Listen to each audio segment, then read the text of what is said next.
दोस्तों, ये जो कहानी मैं आपको सुनाने जा रहा हूँ वो हर किसी के जीवन की एक अधूरी तलाश है। तो गौर से सुनिएगा मित्रों। जीवन के 20 साल हवा की तरह उड़ गए। फिर शुरू हुई नौकरी की खोज। ये नहीं, वो दूर नहीं, पास। ऐसा करते करते 2-3 नौकरियां छोड़ते तय हुई। थोड़ी स्थिरता की शुरुआत। फिर हाथ आया पहली तनख्वाह का चेक। वो बैंक में जमा हुआ और शुरू हुआ अकाउंट में जमा होने वाला शून्य का अंतहीन खेल। 2-3 वर्ष और निकल गए। बैंक में थोड़े और शून्य बढ़ गए। उम्र 25 हो गई और फिर विवाह हो गया। जीवन की राम कहानी शुरू हो गई। शुरू के 1-2 साल नर्म, गुलाबी, रसीले, सपनेशील गुजरे। हाथों में हाथ डालकर घूमना फिरना, रंग बिरंगी सपने, और ये दिन जल्दी ही उड़ गए। और फिर बच्चे के आने की आहट हुई। वर्ष भर में पालना झूलने लगा। अब सारा ध्यान बच्चे पर केंद्रित हो गया।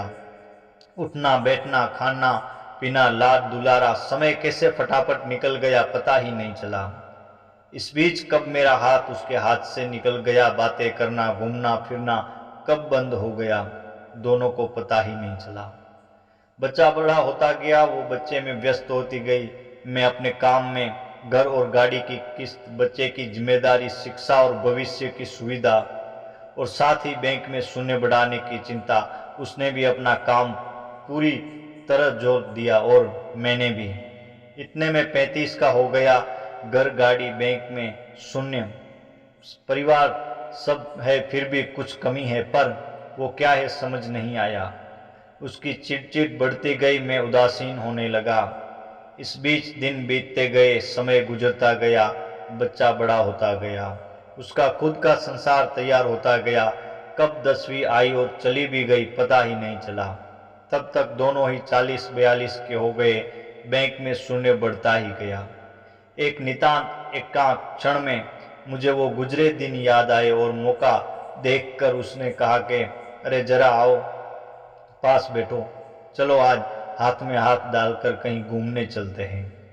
उसने अजीब नजरों से मुझे देखा और कहा कि तुम्हें कुछ भी सूझता है? यहाँ ढेर सारा काम पड़ा है।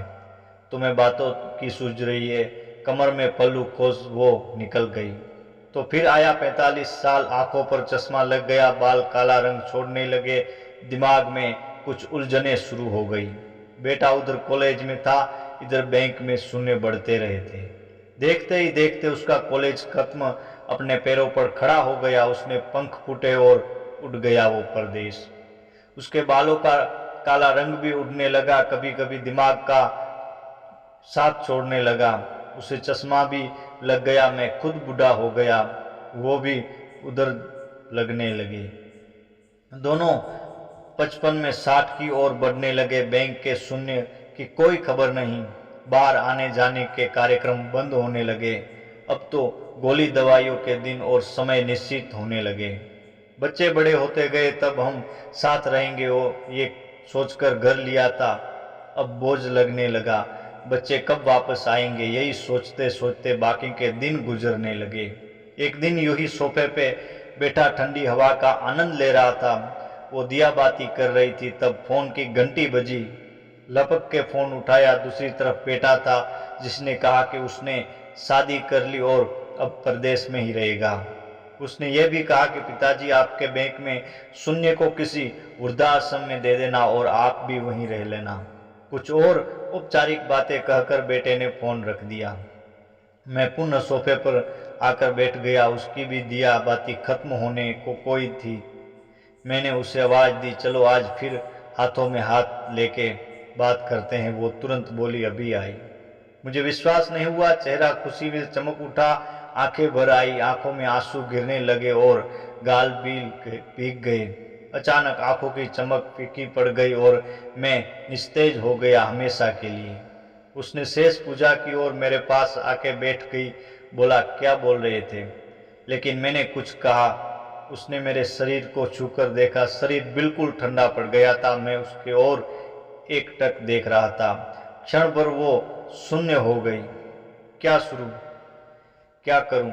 उसे कुछ समझ में नहीं आया, लेकिन 1-2 मिनट में वे चैतन्य हो गई। धीरे से उठी, पूजा घर में गई, एक अगरबत्ती की ईश्वर को प्रणाम किया और फिर से आके सोफे पे बैठ गई। मेरा ठंडा हाथ अपने हाथ में लिया और बोली, चलो कहाँ घूमने चलना है, तुम्हें क्या बातें करनी है, तुम्हें बोलो। ऐसा कहते हुए उसकी आंखें भर आई। वो एक कट मुझे देखती रही, आंखों में अश्रुधारा बहुत निकलती। मेरा सर उसके कंधों पर गिर गया। ठंडी हवा का झोंका अब भी चल रहा था। क्यों है ये जिंदगी? नहीं, क्या यही जिंदगी है या नहीं? सब अपना नसीब साथ लेके आते हैं, इसलिए कुछ समय अपने लिए भी निकालो। जीवन अपना है तो जीने के तरीके भी अपने रखो। शुरुआत आज से करो, क्योंकि कल कभी नहीं आएगा।